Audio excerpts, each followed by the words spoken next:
Hi, guys. I wanted to revisit an episode that I did probably about a year ago because I think it's not only relevant, it's more relevant, I think, than ever. You know, there's a lot of conversation around people don't want to work anymore and people don't want to go in the office anymore. I think a big part of the reason why people are not finding pleasure in that is people used to go into the office and they used to because there was somewhat of a social environment.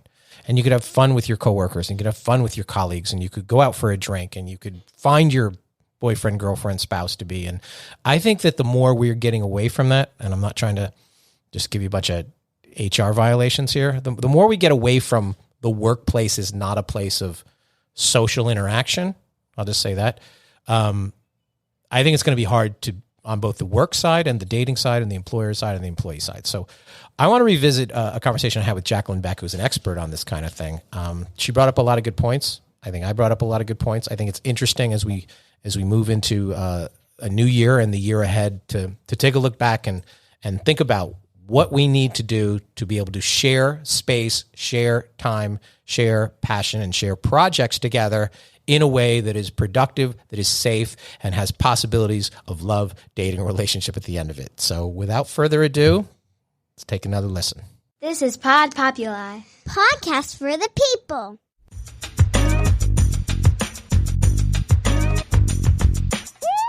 The Great Love Debate. It's the Great Love Debate. The Great Love Debate. It's the Great Love Debate. Hi again, everyone. It's Brian Howie. Welcome to The Great Love Debate, the world's #1 dating and relationship podcast. Since 2015, we are back here once again in the very fine studios of Pod Populi, podcast for the people. I'm once again in the one in Boca Raton. It's like 80 degrees here. It is wintertime. If you have the means, find 80 degrees in wintertime. It's delightful.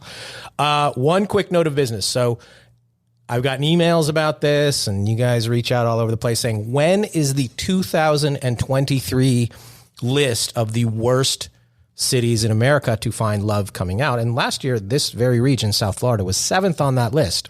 So we always release it in the early part of the new year. We're going to do something different this year. And this year, not that we don't take any of the statistics and information from you guys and our experiences traveling around the world to try and make these lists together. But this year, I'm exclusively going to let you guys nominate the candidates for the worst city in America to find love. And I'm going to read your actual missives that you're sending to me complaining about it. And remember, if you're like, you know, it's never that you haven't met the right person. It's always that you haven't been the right person. So if you're in that city and the city sucks to date, you're part of the problem. You're not part of the solution. So it doesn't let you off the hook. It's like, I couldn't find love in Chicago. It's you. You can absolutely find love in Chicago. But we're going to do that. I think 2 weeks from this episode, we are going to do that. So if you have a candidate for the worst city in America to find love, and don't give me some small town, and don't give me every year somebody sends in New Jersey, and New Jersey's not a city, it's a state.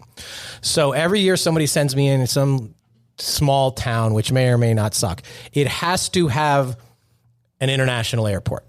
Okay, that is where I draw the line. And some very small towns have an international airport, even if they're sort of puddle jumping over to Calgary. So that's the barrier to do this. So if you have a candidate for the worst city in America to find love for 2023, email us, greatlovedebate@gmail.com. And if it is a strong enough argument, not only might it make the top 10, we will read it on the podcast. Okay, I'm going to bring in my guest here. So one of the biggest challenges with love dating relationships in the last 5 years that has changed significantly is, for years and years and years, our parents, our grandparents, and most of you guys, most of your relationships came from somebody you met in the workplace, on a job. And the reason for that is those are the people that you spend most of your waking hours with every single day, every single week, every single year. That is the pool that you are around. Those are the people that you have conversations with. Those are the people that you are most intimately connected to. Those are the people you're sharing space with. It is natural that you will find some connection, I would think. That, however, has taken a terrible, terrible turn. My parents met in the workplace. That's a story we'll get into in a minute, in a little while. But so I'm here. I didn't want to bring in some HR rep because they would probably point out all of the violations. First of all, speaking of that, I have Ariana, the controls. Say hi, Ariana. Hello. Sorry. That's not an HR violation. I just simply said hi to her. Somebody emailed about you, and they're like, she sounded interesting. I'm like, she was actually on an episode several months back. Yeah, so pay attention. I have somebody in here who knows a little bit more about this stuff on a lot of different levels. I'm going to get her bio right here. She's a business and career strategist. She's a certified executive and career coach. And most importantly, she's the founder of Jaclyn Beck Consulting. She's also the host of the very popular Worked Up podcast. The pregnant, can I say that word out loud? It's Yes, not you 1950 can. anymore. Jaclyn Beck, how are you? I'm good. How are you, Brian? Good. What do we do? I'm going to throw you right in the deep end of the pool. Do it. You can date at work in some companies. You can't. Depends on the company. You got to go to HR. It's very unromantic to just be, I saw her at the copier and I'm like, you want to go to dinner? Yes. and this is one of those areas that's a very gray space, right? Right. And there's a very thin line that anyone needs to toe if there's any type of attraction in the workplace. So what I would say on a practical level is that every organization has their own set of rules. I highly advocate for people to understand those rules before they act on anything. Typically, if there's a hierarchical relationship, some type of romantic relationship is not permitted. I've seen lots of people meet still in the workplace within the past decade or so. I've seen people be married at work and no one know because they've kept different last names.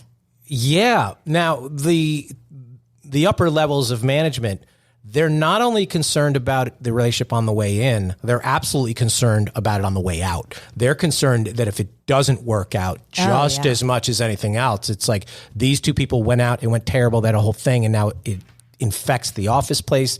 They can't not only share a cubicle, they can't work together on assignments. There's weird energy. Everybody's around them. I get the reasons, but for generations, we got around it. Not only did we date, we were allowed to. You came in after, on a Friday or a Monday, and you get your hair done, or you got a new dress, and we could compliment you and tell you look good and how you doing, and you look great. And now that is grounds for dismissal in like 70% of companies. I've never worked for a company, so what do I know? But I hear things. Hearsay. I hear it's not good. But I get every company's different. Yeah. Generally speaking, though, do you try and, you don't want to sneak around. You try and do the asking out stuff outside of the office. Yes. Like, don't do it around the conference table. Wait till there's some reason why you run into them at Applebee's. And then you're like, hey, you're from accounting. Hey, you're cute. And then you go from there. So this is what I my would say. impression of corporate America. Yeah, Applebee's. What are your Chili's. References Office Space? Was Maybe, that the but last? that Office Space is everything. Yes. Was that the last? She worked at Flingers. Is that where she worked? I don't know, but they had to adorn themselves with all flair. those flair. Yeah. But I think it was based on like an Applebee's thing. I think it was, but he dated outside. She didn't work with them. Exactly. It was a bunch of dudes. So to answer your question, Yeah. what I would say is that to me speaks to understanding action and consequence and having emotional intelligence.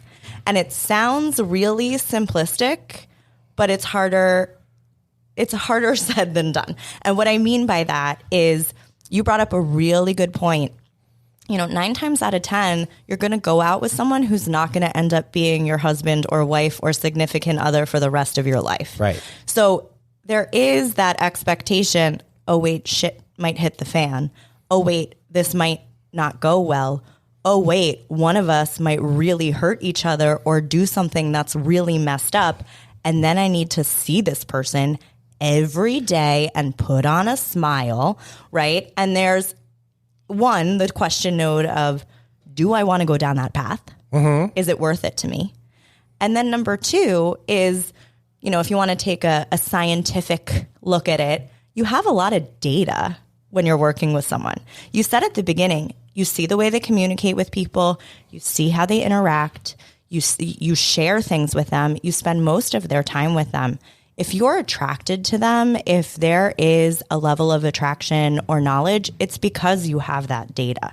And so more times than not, their quirks too. and you know the things that'll piss you off about them. And if those are glaringly obvious, those are probably red flags not to go down the path of going to Applebee's and asking them out. Right. Now, the advantage of the workplace, just take it a step further, is lots of the conversations and situations there are going to manifest a more cerebral level of conversation. Yes. So the person is going to seem smart. They're going to seem creative. They're going to seem interesting versus if you just ran into a guy in a bar and they're like, hey, how are you? What do you want to drink? Like that's over. So you're already in an environment that sort of breeds attraction. You're primed. Yeah. Mental attraction, physical attraction. It's a locationship, because you are in the same place at the same time. That happens in Hollywood a lot, the director and that, or as famously recently happened with Olivia Wilde and Harry Styles. Yeah.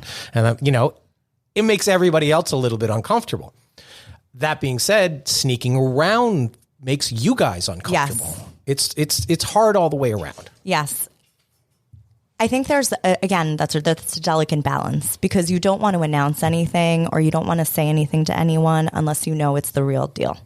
Right. So there comes a time where probably you need to tell HR, probably you need to tell the people around you. But I think inevitably there's going to be an element of sneaking around, right, at least initially, which frankly probably adds to the element of mystique and excitement about it. Yeah, the sneaking around, like catch a quick glimpse and everything. When, and again, this is different for every company. Yeah. When do you have to tell HR? I think I'm going to ask out Jane. No. We've gone out 3 times. No, I wouldn't say that. I would say that if there is a relationship, if it's not just we've gone out a few times and we've had fun, but we don't see this going anywhere, if you really think there's the opportunity to see it going somewhere, mm-hmm, then it probably warrants a discussion. But that is not a flag you want to raise until it's serious. Can a company legally tell 2 people they can't date? Everybody has rights. I am not an HR professional. I know so you're. I know. I would think legally you cannot do that. I don't know if anybody's challenged that up to the Supreme Court level. Some people are like, you can't date in the workplace, but then like, what is actually a date? Can I go over to somebody's house for a barbecue? Can we get drunk and full? Can we go home from the Christmas party? I think that's why companies don't have Christmas parties anymore, because the guy's drunk in the hot conga line, and then bad shit happens. I think every Christmas party I've been to, someone's gotten some type of reprimand. Oh, reprimand. Oh, yeah. Or something. And that's why a lot of companies are cutting that out just for budgetary reasons, but also for HR violations. Yeah. That comes down to policing. You're never going to be able to police that. People are going to live their lives. I think there's an element of, it is a little bit of a dual life, right? And there is a bit of, you can think of it like a superhero or going to war or whatever imagery you want to use, but you wake up in the morning, you put on your suit, like Clark Kent, you put on your armor, you go to war. That's a different type of person or facade than you are in your personal life. Right. And so there already is this duality with work. Yeah. You might know how they decorate their desk, but you have no idea what their apartment looks like or their condo or what they wear not at work. Business casual isn't necessarily what they wear on Saturday or on a date. You're making me think. So we had at my former company this annual softball game every summer, and everyone would show up. It was super casual. It was really nice. It was the social event of the season. But I always found it so interesting because you would see all the tattoos. Oh, yeah. That were always covered up. I was like, he has a tattoo? She has a tattoo? I had no idea. Yeah. And it's this completely different side of people. Right. And it's like, were they in Tijuana? Were they in Cabo? What is the story of that tattoo? Yeah, right. It's a whole How thing. drunk were they? Yeah, how drunk were they? Oh, yeah. Yeah. Oh, yeah. So when it comes to when do I need to announce, it's kind of like, when are you going to tell your parents? Like, when are you going to tell your family? Because if it's something that's serious down that path and it's going toward living together or something like that, then I think that probably isn't that always the out that you have if you get called in and somebody says you guys doing something, it's not, and you just say, it's not that serious, so we don't like that's the weird thing. Like, at what point do the bosses call people in and been like, is something going on here that we should know about with you too? That I don't know. That I would like to think. Yeah, we're not here to necessarily give the HR answers, but these are the questions that you need to ask. And it's making me think, because what I would like to think is that it doesn't matter unless it's affecting you at work somehow. Maybe you're on competing teams where you're not allowed to share information, or maybe one person reports to the other and it puts you in a compromised position when it comes to promotion decisions. But you're more likely to share the information if you want him to like you. Right. Or if you want him to ask you out. Like, I don't think that's a good barrier either. All right. We have to take a quick break because I got to pay for all of these possible HR violations around here. I'm here with Jaclyn Beck. We will be back right after this. Okay, we are back. And as I said at the top, and I've said on this podcast before, generations of people, if you ask them where they met, other than a bar, the number one answer was probably we worked together on something. We met at work, or he was a sales guy who dropped by and blah, blah, blah, blah. My parents met. They both worked at IBM, and IBM was a very conservative but very huge. Back in the 60s and 70s, IBM was like the biggest, most successful company in the world. They made the choice that people didn't want personal computers. They were wrong. It's not that big a company anymore. But back in the day, it was the thing. My mother did not work directly for my father. She was part of the secretarial pool, which I don't think you can even say that anymore. She was Miss IBM, which props to mom. But mostly what I get out of that is big conservative companies had beauty pageants among the female staff. Isn't it wild to think that? It is. I mean, that's the Mad Men era. It's wild to think that. But when I think about that now, so many women would kill. They want that. There's a lot of women who want that. There was a woman who famously sued in New York City, some investment bank, because she was the only one in the office who didn't get hit on. And it made her feel uncomfortable. Everybody else, it made her feel, it was like otherism going on. She felt bad because everybody else it made her feel like unattractive, and she sued and she won. Like, they settled with her.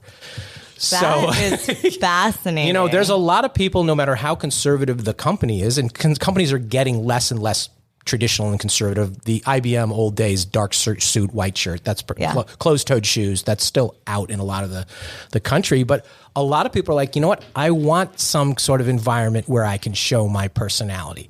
Where I can show the creative, where I can show my tattoo. Like, if we're in the softball game, can I tie my shirt up in a little halter? Like, can I? I don't know. Like, a lot of people, like, I have to wall off 80% of my personality 80% of the time. Mm-hmm.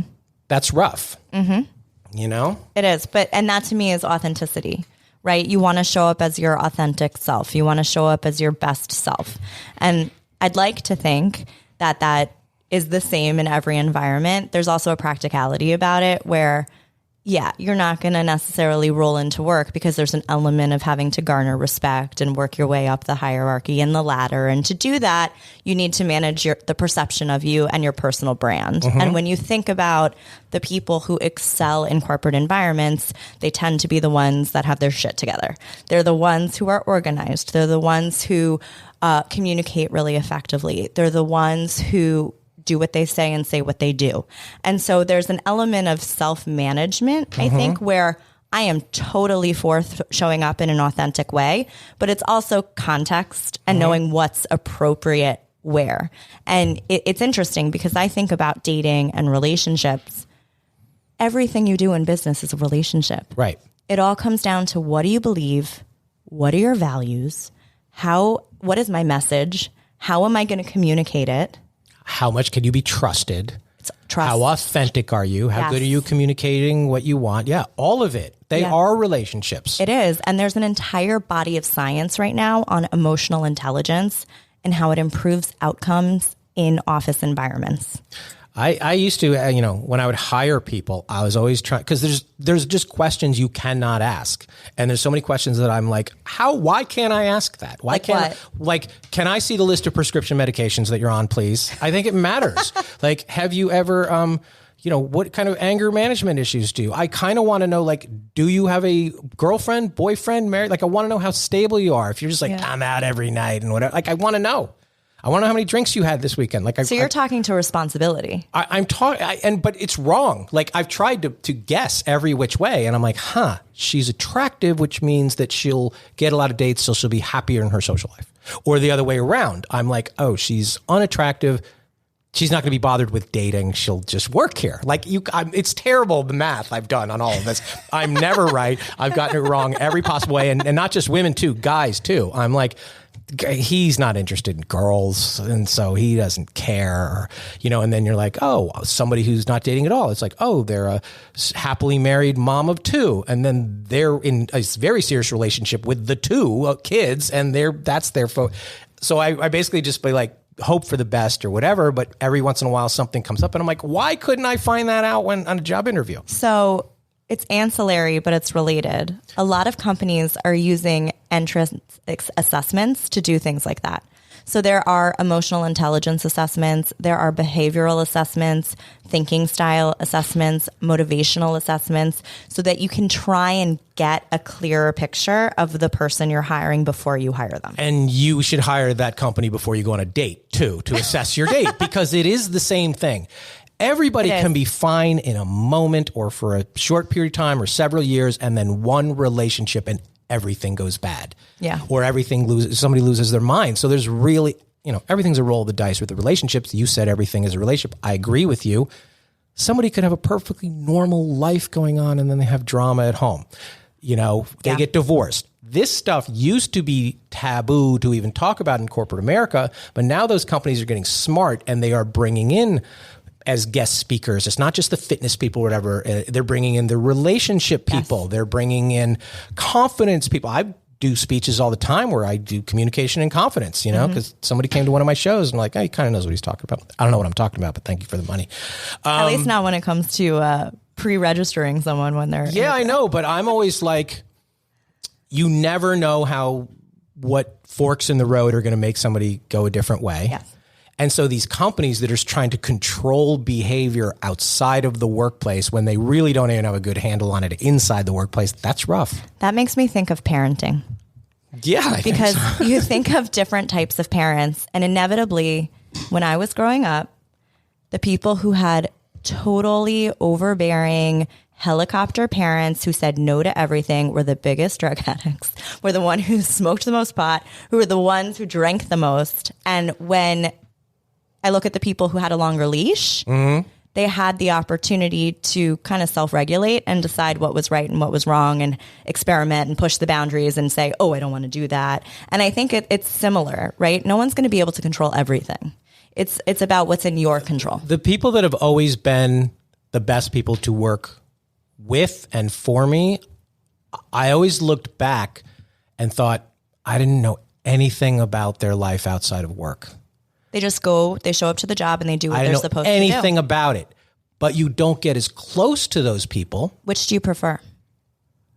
I think you want to have a relationship, like you said, with the people you work with, and you want to care and you want to understand their feeling. You do. But it's always after. It's always hindsight. It's like, oh my God, that was awesome. I didn't know anything. Girl, woman. She was in her 20s then. I guess she was a girl. She was an actress for me in a play. I was a director for years. She worked with me. She was one of the only ones who I really didn't know anything about. 5 years after it, she invites me to her wedding. And I go to her wedding. She's become one of my closest friends now. I went to her wedding and I'm like, she's so valued that I treated her like that. I just let her do her thing. I respected it. I didn't get involved in any drama. I didn't ask or whatever, that she's like, he respects me on this level and now I want him to be my friend once it was long over with. And I didn't think about it at the time. I was like, I didn't think I was that close to her because I didn't know anything about her. So you're kind of caught between that. You want to show that you care about your employees or the people you work with. How are you? How was your weekend? What'd you do for the holidays? How you feeling? Blah, blah, blah. And then there's the people who just show up. Hi, good morning. Here's the job or whatever. And you're sort of always caught in between. Yeah, there's that natural tension. Yeah. And I do think there's a middle ground. I think there's a middle ground between over-familiarity and having zero personal relationship. And, That's a tough bullseye to hit. It's a really tough bullseye to hit because on the other hand of having too much information is almost toxicity and a false sense of loyalty. Right. Because a lot of times in organizations, people are like, we're a family. But I don't know about your family. My family can be toxic sometimes, right? You say stuff that you wouldn't necessarily say to other people. You do things you wouldn't necessarily do. And the same can develop in the workplace where you have a brother-sister relationship with someone that really is unhealthy, like let alone if it's outside of the workplace, right? And it's the same sort of thing. And so it's kind of weaving that needle of, I want to show up. I want to get my stuff done. I want to put my head down and be efficient, but I also want to be human. Right. And care. And so it's like, there's a fine line between like chit chat, elevator talk, hi, and like some caring. Ariana, you've had bosses. Do you want to be asked, how was your weekend? Or you're like, let me just do my job. Or it depends on the boss, I suppose. Yeah, it definitely depends on the boss because I've had some mean bosses, but it depends on like what intentions they're asking me for. Well, that's the thing. Yes. Is it like prying or is it manners? And I'm always terrible at this small talk because I sometimes ask because I think you're supposed to, and I really don't give a shit about your weekend. But see, that will come through. That will bleed through. I know. I think so, but I'm trying. I'm like, oh, I'm supposed to ask, how was your day? Get home safe, like, all this stuff that I've seen on TV, but I really don't care. And then I'm like, I feel like I'm asking because I think they want me to. And then maybe it's like, I don't want to talk to you about anything outside of work. I never know. There should be a form you fill out. Here's the things you can ask me about. Well, what you're really talking about is boundaries. Right. But everybody's boundaries are different. And some people act like you don't care because you do pay more attention to the high maintenance people. Squeaky wheel gets the grease. Correct. And so the people who head down doing their job are no problems at all. They are somehow like, I don't even get noticed. They don't say anything to me. They spend no time with me. And so that's a hard balance too. And that breeds discontent because people say, oh, this person is loud. This person is the squeaky wheel. Mm-hmm. They're not doing as much work as I'm doing, yet I'm not the one being compensated or I'm not the one that's being recognized or promoted for my work. And so to me, that comes down and that's incumbent on a manager or a leader to understand their people. And, physical appearance for a man, what is it? Statistically, the CEOs are all 6'2", like they're 3 inches taller. I believe there is a correlation between height and seniority. Because it's like a physical dominance, people gravitate to that person. Both the men. It's sort of like somebody. We did a study on this. Somebody's on here at this podcast. I don't know, 6-7 years ago, and there was a study that came out that NFL quarterbacks and high-level college quarterbacks were disproportionately attractive, and the reason for that was back when they were like 14, the good-looking kid was the popular kid, and the popular kid got the ball. Yeah. And so he got to play quarterback. So you had the opportunity. And so so they get the opportunity to do it. And that probably isn't, the attractive male or female, they might get judged a certain way more, but they might also get away with shit more. They might be like, oh, we like to have that guy around. He's cute and whatever. She's hot. And it's both ways. I see a lot of women comedians that I know, and they're like, it's not fair that everybody, this judgment. And I'm like, you're only getting a lot of these gigs because you look attractive on the flyer and it's noticed. And so you're getting it both ways. I hear a lot of women actresses, once they get in their 50s, like Hollywood's not fair and they won't hire us. Well, it wasn't fair when you were in your 20s. You got all the jobs just because you were good looking. And you got, that was a big thing. And so you can't have it both ways. Same within the office place. We cannot pretend we're robots. We can't pretend you're emotionless. Agreed. Because one of the emotions that you want somebody to bring to the work environment is passion. Mm-hmm. And somebody who's passionate for their work generally has interest and curiosity beyond the workplace that they're really interested in. And is dynamic. The one thing that I want for anybody I work with or who works for me is that they care. What does that look like to you? To me, it looks like if something, and that's a good thing too. There's a lot of fake caring. And There's a lot of people who don't care about details or whatever. Like asking about weekends. Yeah, like me asking about weekends. How's your weekend?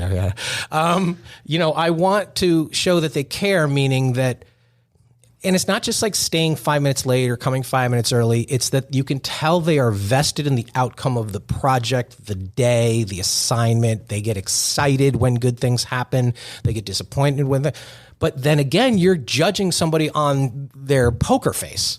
But what does that look like? Like, how can you really tell someone cares behind the poker face? Like, what actions? I don't know. I'm not the best one to tell, but that's same with on dating. Yeah. Some people just are not that expressive. And some people are not going to do a cartwheel over every little thing. And some people do. And some people cry at every, you're dealing with trying to psychologically analyze another person in a relationship. Again, whether it's somebody you work with or for, or it's somebody in a date. There's a lot of similarities. Well, it's all interpersonal dynamics. Yes, it is all interpersonal dynamics. And that's making me think of the idiom, actions are louder than words. And there's a whole body of science around communication where 7% of communication is words, 38% of communication is tone, and the balance is body language. So if you think about it, over half of all communication is movement. And if you extrapolate that, if you're talking about caring in the workplace, if you're talking about being a human in the workplace, if you're talking about authenticity, which we were talking about, there's also this element of aligning your message, your intent, what you say with what you do, your actions and your behaviors, and then being consistent with it. Because you talk about relationships, so much of that goes back to safety and psychological safety. Yeah. And what breeds safety? It's consistency. And that's whether you're a manager, that's whether you're a leader, that's whether you're a colleague. If you're reliable and you expect and know what the outcome is going to be and what that person is going to deliver, 9 times out of 10, you're going to be satisfied with their performance. And then there's also this sort of, dog-eat-dog reality show environment in a workplace where you're forming alliances and you want to have a trust and somebody wants your job and whatever. You bring up the words and the actions. I had a girl I was dating once say to me, she's like, actions are so much important with words, but I got to say, you got some really good words. Your actions suck. I'm like, they make up for the am I action. doing? She's like, it's close. I'm like, good. They have some value. Saying the right thing at the right time does have huge value, can diffuse a lot of things. So back to the, if you are going to get into a relationship in the workplace, I think you have to look at it like anything else. I think it would probably be worse to get into a relationship with somebody who lives in your apartment building or your condo building. Depends where you live. Well, what does that mean? I lived in New York City for 13 years. I don't think I knew one neighbor. Me too, but I'm very introverted. I agree. That's not good either. But then it's like, then you risk the chance that when you do not, it doesn't work out, you're seeing them in the elevator with somebody else. And I'm not sure you're going to... I disagree. Oh, really? I think work is worse. I disagree because I think there's anticipation. You wake up every morning, you're laying in bed, you're staring at the ceiling. Oh my God, I need to go sit next to Sally. Oh my God, I need to go sit next to Bob. Yeah. What am I going to do? And then you're getting dressed and you're thinking about it and you're brushing your teeth and you're brushing your hair. And they seem so happy after the weekend. Right? Yeah. And you don't want to ask how their weekend was. It's amazing we get together at all, any of us. Well, and then you think about it. I mean, so much of your life is tied to work. It's your livelihood. It's how you support yourself. It's how you support your family. It's your sense of purpose for people. It's your sense of motivation. It's why you get out of bed in the morning. And then if all of a sudden you muddy that with a really bad date or a really bad relationship, I know, it could put everything up in smoke. Yes, just hook up. Don't go on any dates. There's a lot more companies now that are, maybe there aren't, but I think there are, that are between 100 and 1,000 employees. Those are considered small, medium companies. Yeah. If you got brought into there, how would you set a policy, or how would you tell people, listen, we're all humans, we all have feelings. Here's the best way to approach inter-office and out-of-work relationships? Are there like a couple things that you're like, this is the best way to go about at least communicating to each other? For the employees or the business? Because I'd probably have different. The business. Well, the business has to relate it to the employees. Yeah. Well, I don't want to work in any place that has a no compliment policy. Here's the thing. Businesses are in the business of protecting their asses, right? And protecting their downside. And so I think they're always going to err on the side of ultra conservatism because they have to. And that's what their attorneys are going to recommend that they do. That's what all their consultants are going to recommend that they have to do. I also think there's a practicality to it, right? So you have your on paper rules, and then there's the unspoken rules of, if this is going to happen, don't showboat it. Don't go around parading it. Have judgment. Don't go like for a quickie in the break room, right? Be smart about it. I got with Jennifer in marketing this weekend. High five, guys. I mean, there's a lot of that. But there can't be anymore. I know there can't be anymore. There really can't. And I think there's just so much reputational risk, not only for the business, but also for the employees. What is the downside of telling somebody, you look pretty today? Pretty, not hot, you look pretty today. Is there any scenario where that's bad? That's probably a fireable offense. So let me tell you a story. Oh, story time with Jaclyn. So when I was 22, I was an analyst on Wall Street, and I went to a meeting in Miami, actually. And it was me at a table with a bunch of 50 to 65-year-old men. And I was by far the youngest. I was the only woman, maybe 6, 7 people at the table. They're all drinking. My dad gave me the piece of advice in college, which I still take, which is if you feel uncomfortable, have a glass of seltzer with a little bit of lime. So they think you're drinking, but you're not. Mm-hmm. So I was drinking seltzers, and these guys were getting at it. Not my colleague, but the other guys. And one just stops in the middle of the conversation and turns to me and goes, "Are you a model?" And I'm like blindsided. My colleague, it was like, you could have cut the tension with a knife. He had no idea what to do. And I love this guy. He's fabulous. And I just sat there and I said, well, I model every day in Excel because I make Excel models. Oh. And it diffused the tension with humor. But that's a situation that's uncomfortable. Only because so you probably took it, you didn't probably mind the physical compliment. You probably looked at it like, no offense to the models out there, that somehow that belittled your professional skills. It was about being called out for something other than I wanted to be recognized for in that context. In that context, my physical appearance, which, by the way, I don't think I look like a model, but my physical appearance was the least. Told you that you were one of the most attractive pregnant people I'd seen. I hope that's not offensive. You have a glow. You have that glow they talk about. Some women don't do well with pregnancy. I appreciate that. But in that context, in the work environment, I want to be recognized for my capabilities. I want to be recognized for my skills. I want to be recognized for my talents. And I do think on some level, when you bring up appearance, that belittles everything else you've done. It belittles your intelligence. It belittles kind of a lot of hard work that has gone into, getting to where you were. And I worked my ass off in college and through internships to get the big job that I wanted to get. And so I think that's the subtext to this. Yes. Is it Was nice there a to smoky eye? No, because that's the thing too. He's like, she clearly cared enough to do her makeup like that to be noticed. Okay, but here's the question. Yeah. If there was a woman in the workplace who didn't put makeup on, what would you think? You're asking me as a man or somebody who works with her? Okay, you own a business. Yeah. Right? Let's say you are hiring a female. Mm-hmm. She shows up, her hair's not brushed, she doesn't have eyeliner on, she doesn't have mascara on. What would you think? In 2023, I would think it's just not important to her. Okay. I wouldn't think she doesn't care. Sadly, that's the norm now. Sorry. You got eyeliner on, Ariana? Mascara. So there's something. Well, I look at it like I want somebody to present what they believe to be the best version of themselves. So I put makeup in the same category as showering. Okay. A little bit. Not a full face. Not, why not the smoky eye. Why don't you come to work with a full face of makeup? If anybody cared about my appearance, I probably would. Like, why don't you care about your appearance? I do. Nobody else does. You said all the time. But don't you want to put eyeliner and a smoky eye on for yourself, If Brian? that enhanced my appearance, sure. But I look at I get told I'm smart and funny all the time. Tell me I'm cute. That's all I want to hear. Listen, no, I understand that. And I know I'm being intentionally challenging. Right, because you've heard it before. Well, I think there's a double standard. And it's the girl who doesn't hear it before. I think she wants to hear it. No, it's not that. I think there's a double standard. Yep. I just think there's a double standard. I think there's this expectation that especially in corporate environments, right? If a woman doesn't show up completely put together, right, there's a negative perception put on her.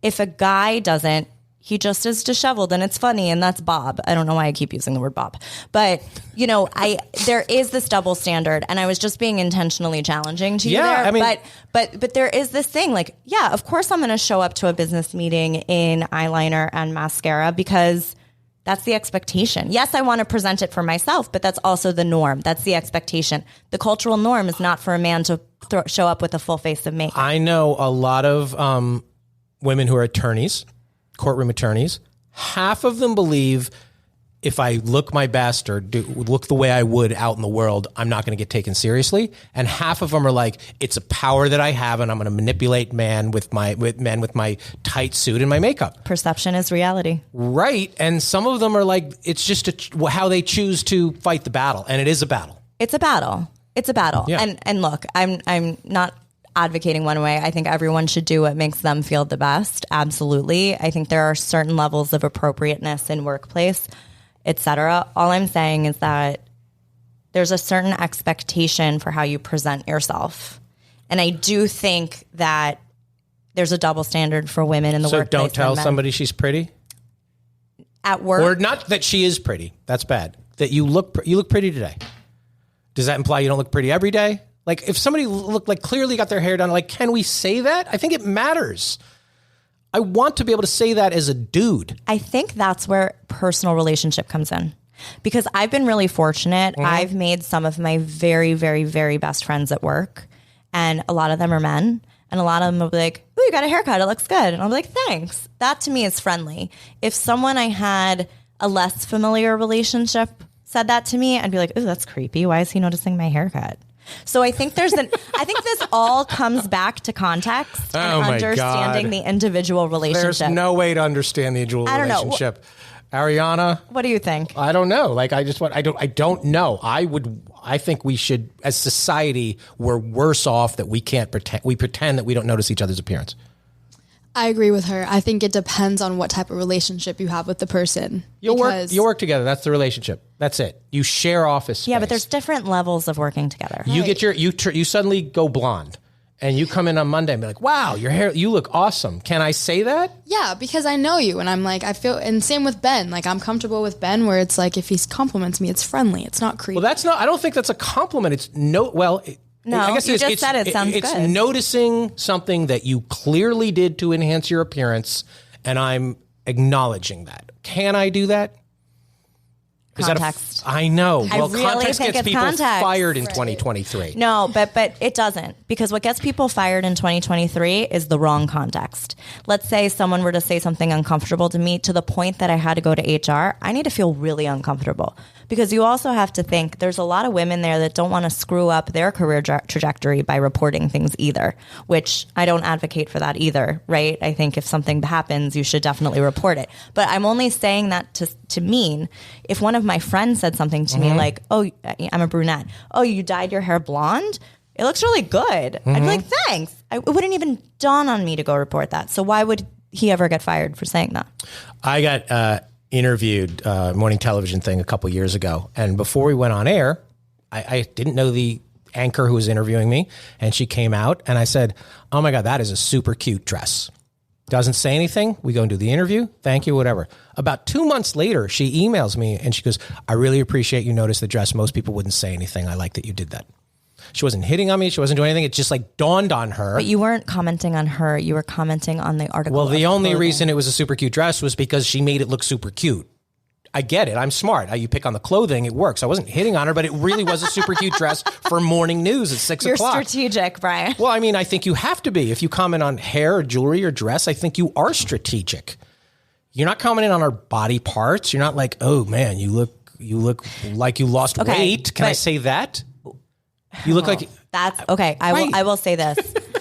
I once said to somebody, "Oh my gosh, you lost so much weight. You look great." And this was not in a work context. I subsequently found out she was very ill. I know you can't. And now I won't. Yeah. Unless like I'm 100% confident and know that person really well. Like that broke my heart when I found that out. It's not easy, which is why I'm glad the world has people like you to at least point us in the direction of proper behavior. See, a lot of these questions, you're like, I'm not sure either, but having the conversations helps works it out. Yeah, but that's the thing with all of this, right? Yeah. No one has the answer. Right. If anyone's an expert, says they're an expert in this, in that, they have a one-size-fits-all solution, that's all BS. The skill is to know the questions. Yes. And these are the questions that people have. And that's what everything goes back to. That's what goes back to dating and finding your right match. That's what goes back to finding your right match in an employer and a company and figuring out how you're going to grow in your career. It's all about knowing the right questions, knowing when to ask them and how to ask them of yourself. I'm just going to hire a bunch of fat guys. Fuck it. All right. In the interest of time. Yes. This is your first time on the podcast. We'll have you back again because we have to test out all these theories. Thank you. As I warned you, we play something called worst date or first date. Yes. So you have to either give us the worst date you've ever had or the greatest first date you've ever had. Your choice. Can I give both? Sure. All right. So the best first date was my husband. Props to him. Props to him. We went to a bar in the West Village. He chased me around the office, and then we went to a bar in the West Village. And then I found him at the water cooler. And now I'm 8 months pregnant. Yeah. No, but my best first date was my husband. Our parents actually set us up. So good. Old school, but not Yeah. in the same way as The Office. And then my worst first date, which it's hard for me to see it as a worst date because it is just so funny looking back at it. I met this guy on like Hinge or something back in the day. And we were in New York City. I was at work. And at the time, my hours were late. So I wasn't leaving until about 8 to go meet him for a drink. And he texted me like 3 times in the middle of the day to keep moving it forward. And I'm like, I can't. Okay, sure, I'll do this. Fine. Finally, I felt like coerced into meeting him at 7. So I just like left work early and went. He was the most fidgety. He was doing this thing with his mouth like a lizard, like sticking his tongue out, like Not like erotic Miley Cyrus style. no, like a lizard. Like he was like catching a fly. It was very weird. And he was fidgety. Part of me thinks he was on something, but he was fidgety. And then we're chit-chatting. I could already tell this is going to be ridiculous. He asks me to stand up and turn around. Oh. And he goes, because I guess I was sitting down. He goes, I didn't get a nice look when you walked in. Do you mind standing up and turning around? And I'm like, no, I'm not doing that. Oh, Jesus. Oh my gosh, he launched into all of his neuroses that he's talking about. It was hilarious. I mean, it was just, I felt like I was in a movie. I felt like someone was writing this for me and I was being punked. And the best part is like 15 minutes in, I'm just downing glasses of wine because I'm like, I might as well milk this for all it's worth. And he turns to me. He's like, you know what? You're pretty good. I'll buy you dinner if you want it. And I said, look. Pretty good. I go, look, I'm drunk. Yeah. I'm happy to take a free meal. Yeah. But this isn't going anywhere. I just want to be really clear. I'll take it to go. And then, of course, he got super defensive and stormed Can out. you do a little spin around for me, sweetie? Yeah, not good. Yeah, talk about 1950s. Yeah. Right? Ugh. So that was my worst date. But it was kind of also a really great date because it's hilarious. It's funny. They're all fun. If they're good, they're funny. All right. This was fun. Tell everybody where they can find you, your podcast, your business, all that stuff. Sure. So Jaclyn Beck Consulting is my business. You can find us at www.jaclynbeckconsulting.com or on Instagram at jaclynbeckconsulting.com or email Brian info@jaclynbeckconsulting.com. And then obviously, please check out my podcast, Worked Up with Jaclyn Beck. You can find it on Apple, Spotify, or wherever you enjoy your shows. Now, I've had about 9 different Jaclyns on this podcast, and they spell it 9 different ways, and they always are very head in the dark about people are like, spell it. Jaclyn. Right. That's not the number one. It's not. It's the the Jaclyn Smith way. So Charlie's Angels. There you go. So the burden is on you to say that it is the Jaclyn Smith, who might have been the hottest ever. So there you go. Props to you, Jaclyn Smith. As far as us, as always, not just the Worked Up podcast, which is Jaclyn's podcast, but our podcast. Like, share, follow. Please review this podcast. Your reviews mean a lot in the podcasting ecosystem. Go to greatlovedebate.com. Our 10th season of live shows are on sale. The Boca Black Box Center for the Arts, February 16th. You going, Ariana? Are you going because you're supposed to? Oh, I echoed there. You going? Sorry about that. You going because you want to? You have no professional obligation to go. No, I want to be there. Okay. Those are on sale at bocablackbox.com and greatlovedebate.com.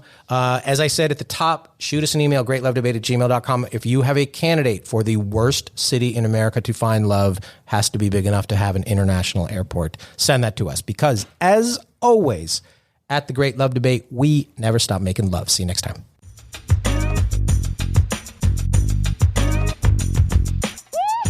Great Love Debate. It's the Great Love Debate.